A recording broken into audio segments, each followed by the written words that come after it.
আমাদের দেশে যে জাতীয় সঙ্গীত গাওয়াটা প্রচলন রয়েছে সেটা হচ্ছে রবীন্দ্রসঙ্গীত, অর্থাৎ রবীন্দ্রনাথ ঠাকুরের লেখা। নতুন বাংলাদেশে যেটা জাতীয় সঙ্গীত হওয়া অত্যন্ত জরুরি সেটা হচ্ছে কবি মুহিব খানের লেখা ইঞ্চি ইঞ্চি মাটি। কেন এই দুইটার মধ্যে আমি আপনাদেরকে পার্থক্যটা বোঝাই দেব। রবীন্দ্রসঙ্গীত হচ্ছে সেরেক দিয়ে পরিপূর্ণ, আর পক্ষান্তরে মুহিব খানের সঙ্গীতটা হচ্ছে সেরেক থেকে মুক্ত। তাই আমরা যদি মুহিব খানের এই সঙ্গীতটাকে জাতীয় সঙ্গীত বা রাষ্ট্রীয় সঙ্গীত হিসেবে ঘোষণা করতে পারি তাহলে হয়তো সোনায় সোহাগা হবে।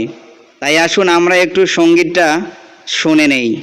ইঞ্চি মাটি সোনার চাইতে খাঁটি, নগদ রক্ত দিয়ে কেনা, কসম সেই খোদার একটি কণাও তার কেড়ে নিতে কেউ পারবে না।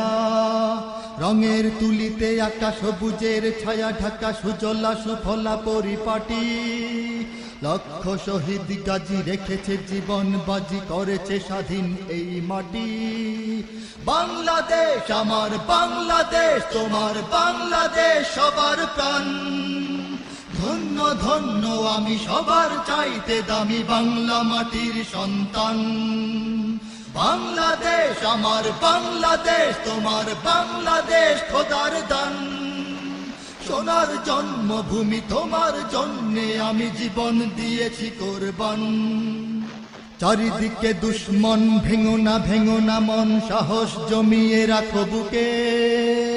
ইমান জিন্দা করে জিহাদের হুঙ্কারে, পরাজিত করো শত্রুকে। চারিদিকে গাদ্দার ভিনদেশি রাজাকার, সজাগ দৃষ্টি রাখো সবে। সকল মির্জাফর বিদেশি গোলাম চর, রুখতে তাদের আজ হবে। বাংলাদেশ আমার বাংলাদেশ, তোমার বাংলাদেশ সবার প্রাণ।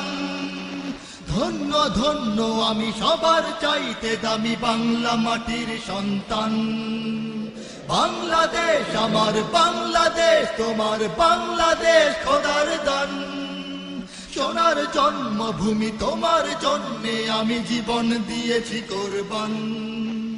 শান্ত মাটির নিচে এখনো ঘুমিয়ে আছে ৩৬০ আউলিয়া।